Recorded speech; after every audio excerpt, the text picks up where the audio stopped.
नमस्कार दोस्तों, मैं हूं एडवोकेट आर के रंजन और आप देख रहे हैं विधान न्याय, जहां कानून की बात होती है आसान भाषा।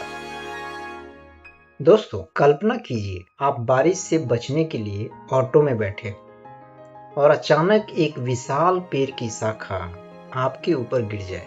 कुछ ही सेकंड में आपकी पूरी जिंदगी बदल जाए। क्या ऐसी घटना मोटर एक्सीडेंट मानी जाएगी? और क्या आपको मोटर व्हीकल एक्ट के तहत मुआवजा मिलेगा? इसी सवाल पर सुप्रीम कोर्ट ने हाल ही में एक महत्वपूर्ण फैसला दिया है। ये मामला था दी कमिश्नर ब्रोहाट बेंगलोर महानगरा पालिके वर्सेस के उमेश कुमार एंड अदर्स। वर्ष 2007 में के उमेश कुमार एक ऑटो रिक्शा में यात्रा कर रहे थे। उस समय भारी बारिश हो रही थी। बारिश से बचने के लिए ऑटो चालक ने सड़क किनारे एक पुराने पेड़ के नीचे वाहन रोक दिया, लेकिन तभी दुर्भाग्यपूर्ण घटना हुई।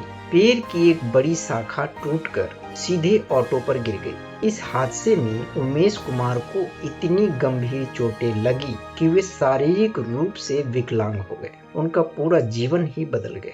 मामला मोटर एक्सीडेंट क्लेम ट्रिब्यूनल यानी MACT तक पहुंचा, लेकिन अधिकरण ने दावा खारिज कर दिया। कहा गया कि यह एक प्राकृतिक घटना है, अर्थात एक्ट ऑफ गॉड है। बाद में कर्नाटक हाई कोर्ट ने पीड़ित को 17,10,500 का मुआवजा दिया और इसकी जिम्मेदारी नगर निगम, बीमा कंपनी तथा उद्यान विभाग के बीच बांट दी। नगर निगम इस आदेश के खिलाफ सुप्रीम कोर्ट पहुंचा। अब सबसे महत्वपूर्ण बात सुनिए।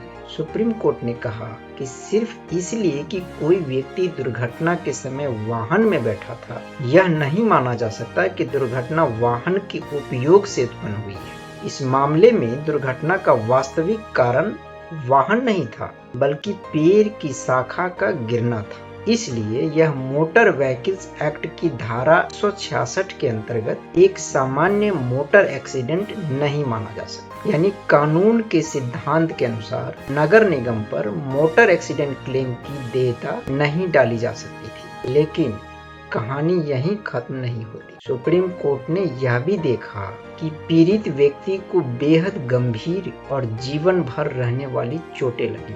वह पहले ही वर्षों तक मुकदमा लड़ चुका था। ऐसी स्थिति में उसे फिर से नई कानूनी लड़ाई लड़ने के लिए मजबूर करना अन्यायपूर्ण होता। इसलिए सुप्रीम कोर्ट ने संविधान के अनुच्छेद 142 के तहत अपनी विशेष शक्तियों का उपयोग किया और कुल मुआवजा बढ़ाकर 25 लाख कर दिया। साथ ही हाई कोर्ट द्वारा तय देयता विभाजन को भी बरकरार रखा। दोस्तों, इस फैसले से हमें एक महत्वपूर्ण कानूनी सिद्धांत समझने को मिलता है। हर वह दुर्घटना जिसमें कोई व्यक्ति वाहन में मौजूद हो, जरूरी नहीं है कि वह मोटर व्हीकल एक्सीडेंट ही माना जाए। कोर्ट हमेशा यह देखती है कि दुर्घटना का वास्तविक और निकटतम कारण क्या था। इसी को कानून की भाषा में प्रॉक्सिमेट कॉज कहा जाता है। आपकी क्या राय है? क्या सुप्रीम कोर्ट ने सही निर्णय दिया? कमेंट बॉक्स में अपनी राय जरूर लिखिए। वीडियो पसंद आया हो तो लाइक करें, शेयर करें और सब्सक्राइब करना ना भूलें। मिलते हैं अगले महत्वपूर्ण कानूनी अपडेट के साथ। जय हिंद।